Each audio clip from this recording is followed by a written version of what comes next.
Hello students, here is Vivek Pandey and today we will talk about Krebs cycle।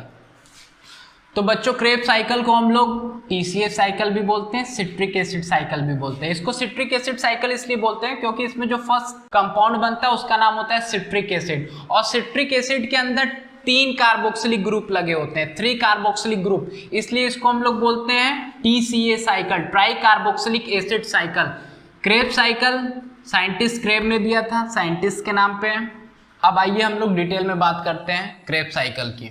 बच्चों अगर aerobic respiration की बात करें तो उसमें 4 स्टेप्स होती हैं। First glycolysis, second formation of acetyl coenzyme है, third Krebs cycle, fourth step जो होती है उसका नाम होता है ETS, इलेक्ट्रॉन ट्रांसपोर्ट सिस्टम। तो फर्स्ट स्टेप की अगर बात करें, ग्लूकोज कन्वर्ट होता है पायरुविक एसिड में, ये तो हमारी ग्लाइकोलिसिस वाली स्टेप है। सेकेंड स्टेप होता है फॉर्मेशन ऑफ एसिटाइल कोएंजाइम में, जिसमें पायरुविक एसिड का ऑक्सीडेटिव डिकार्बोक्सिलेशन होता है, कोएंजाइम ए से रिएक्शन करता है और फॉर्मेशन हो जाता है एसिटाइल कोएंजाइम ए का, कोएंजाइम ए। और यहां पे एक NAD+ कन्वर्ट हो जाता है NADH+H+ में, और एक CO2 यहां से रिमूव हो जाता है। तो ये तो थी हमारी लिंक रिएक्शन, ठीक।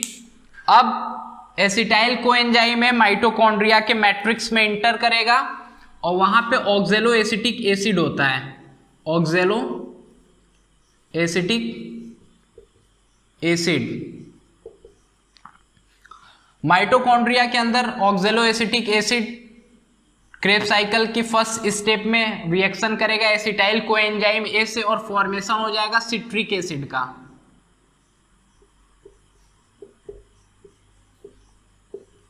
यहां से हमारी क्रेब्स साइकिल स्टार्ट होती है।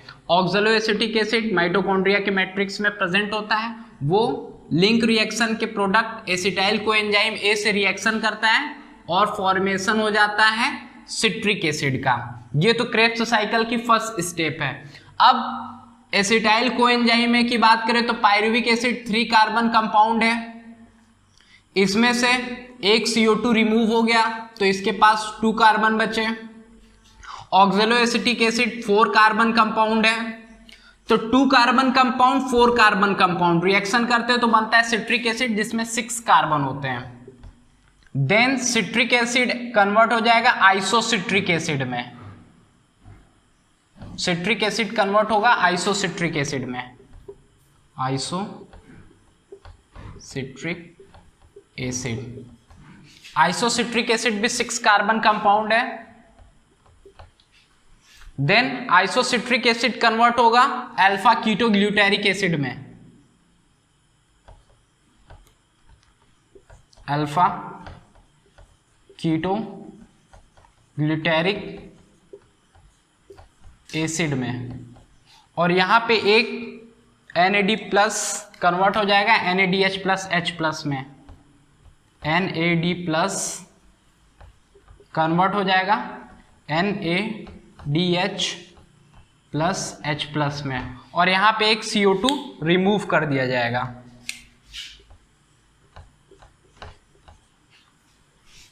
Next alpha ketoglutaric acid convert होगा सक्सिनिल कोएंजाइम ए में, अल्फा कीटोग्लूटारिक एसिड कन्वर्ट हो जाएगा सक्सिनिल कोएंजाइम ए में, और यहां पे भी एक NAD+ से एक NADH+H+ का फॉर्मेशन होगा।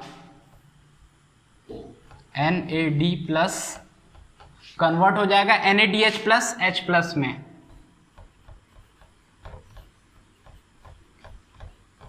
और एक CO2 रिमूव हो जाएगा।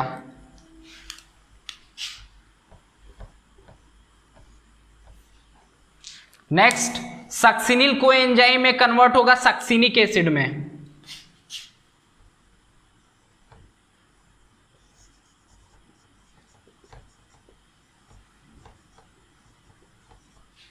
और यहां पे एक सबस्ट्रेट लेवल फॉस्फोराइलेशन होगा, जीडीपी से जीटीपी का फॉर्मेशन होगा, जीडीपी कन्वर्ट हो जाएगा जीटीपी में। अब नेक्स्ट सक्सिनिक एसिड कन्वर्ट हो जाएगा फ्यूमेरिक एसिड में, सक्सिनिक एसिड कन्वर्ट होगा फ्यूमेरिक एसिड में, और यहां पे एक FAD प्लस से एक FADH2 का फॉर्मेशन हो जाएगा, FAD प्लस से एक FADH2 का फॉर्मेशन हो जाएगा। नेक्स्ट फ्यूमेरिक एसिड कन्वर्ट हो जाएगा मैलिक एसिड में,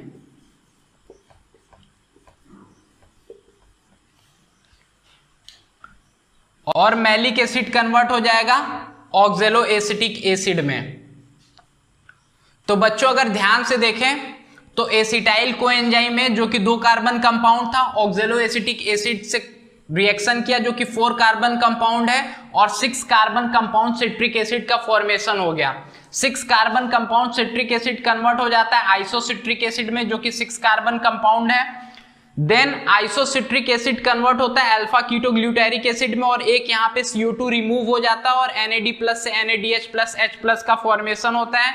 तो अल्फा कीटोग्लूटारिक एसिड के कार्बन की बात करें तो इसमें 5 कार्बन होते हैं।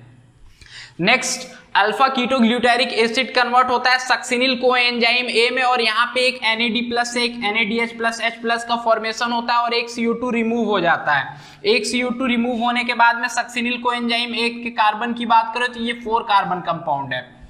सक्सिनिल कोएंजाइम A जब सक्सिनिक एसिड में कन्वर्ट होता है तो यहाँ पे एक GDP से एक GTP का फॉर्मेशन होता है जो कि बाद में ATP में कन्वर्ट हो जाता है। नेक्स्ट सक्सिनिक एसिड कन्वर्ट होता है फ्यूमेरिक एसिड में, और यहाँ पे एक FAD प्लस से एक FADH2 का फॉर्मेशन हो जाता है। फ्यूमेरिक एसिड देन कन्वर्ट होता है मैलिक एसिड में और ऑक्जेलो एसिटिक एसिड का फॉर्मेशन हो जाता है। अगर बात करें पायरुविक एसिड की तो ग्लाइकोलिसिस के अंदर 2 पायरुविक एसिड बने थे, तो 2 पायरुविक एसिड से 2 एसिटाइल कोएंजाइम A का फॉर्मेशन हुआ था।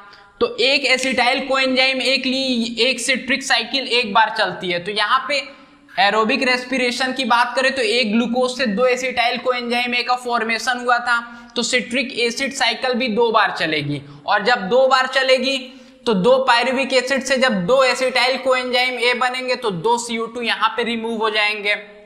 देन आइसोसिट्रिक एसिड से यहाँ पे एक CO2 रिमूव हुआ, यहाँ पे अल्फा कीटोग्लूटारिक एसिड से जब सक्सिनिक कोएंजाइम A बना तो यहाँ पे एक CO2 रिमूव हुआ। तो ये साइकिल जब 2 बार चली तो यहाँ पे 4 CO2 रिमूव हो गए, 2 CO2 यहाँ पे रिमूव हुए, 4 CO2 यहाँ पे रिमूव हुए। तो ग्लूकोज में 6 कार्बन कंपाउंड होता है, 6 कार्बन पूरे के पूरे निकल गए CO2 के फॉर्म में, और ग्लूकोज कंप्लीटली ब्रेक डाउन हो गया।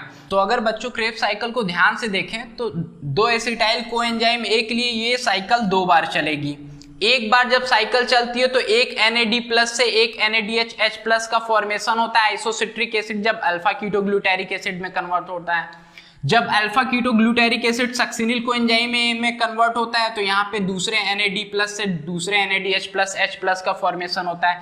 जब सक्सिनिल कोएंजाइम A कन्वर्ट होता है सक्सिनिक एसिड में तो यहाँ पे एक GDP का फॉर्मेशन होता है। सक्सिनिक एसिड देन कन्वर्ट होता है फ्यूमेरिक एसिड में तो यहाँ पे एक FAD प्लस से एक FADH2 का फॉर्मेशन होता है। और जब मैलिक एसिड कन्वर्ट होता है ऑक्सोलो एसिटिक एसिड में तो यहाँ पे भी एक NAD प्लस से एक NADH प्लस H प्लस का फॉर्मेशन हो जाता है। NAD प्लस से एक NADH प्लस H प्लस का फॉर्मेशन हो जाता है। तो अगर बच्चों बात करें रिजल्ट ऑफ क्रेब्स साइकिल की, रिजल्ट ऑफ क्रेब्स साइकिल, एक साइकिल में total 3 NADH plus H plus का फॉर्मेशन हो रहा है, फर्स्ट सेकेंड थर्ड। अगर बात करें GTP की तो एक GTP का फॉर्मेशन हो रहा है और एक FADH2 का फॉर्मेशन हो रहा है, और 2 एसिटाइल कोएंजाइम A के लिए 2 बार साइकिल चलेगी। तो NADH प्लस H प्लस की बात करें तो NADH प्लस H प्लस की बात करें तो 1 2 3 इक्वल टू 3, और साइकिल चलेगी 2 बार तो total NaDH plus H plus की बात करें तो 6 NaDH प्लस H प्लस। और बात करें GTP की, GTP की, एक साइकिल में एक बार बन रहा है तो 2 बार जब साइकिल चलेगी तो into 2, 1 into 2 equal to 2। Next बात करें FADH2 की, तो एक साइकिल में एक बार बन रहा है तो 2 साइकिल में 2 into 2, FADH2 equal to 1 into 2 equal to 2। तो रिजल्ट ऑफ क्रेब्स साइकिल की बात करें तो NaDH plus H plus 2 cycle में 6 बनेंगे, GTP 2 साइकिल में 2 बनेंगे, FADH2 2 साइकिल में 2 बनेंगे। तो बच्चों ये हमारी क्रेब्स साइकिल कंप्लीट हो गई। एग्जाम के पॉइंट ऑफ व्यू से बहुत ही इंपॉर्टेंट है। अगर आप लोग इसको याद करना चाहें तो आप इसको 2-3 बार प्रैक्टिस करेंगे तो आपको याद हो जाएगी। लेकिन फिर भी जिन बच्चों को याद नहीं होती है उनके लिए मैं एक ट्रिक बता दे रहा हूं। ट्रिक की बात करें तो CI alpha S square FMO। Trick की बात करें तो CI alpha S square FMO। C का मतलब होता है सिट्रिक एसिड, I का मतलब होता है आइसोसिट्रिक एसिड, अल्फा का मतलब होता है alpha ketoglutaric acid. S square पे आपको ध्यान देना होगा। S स्क्वायर में सबसे पहले आता है succinyl coenzyme A, then succinic acid, F fumaric acid, M malic acid, O oxaloacetic acid. तो इसको आप लोग बच्चों ध्यान रखें। तो क्रेब्स साइकिल आपकी कंप्लीट हो गई। Thank you.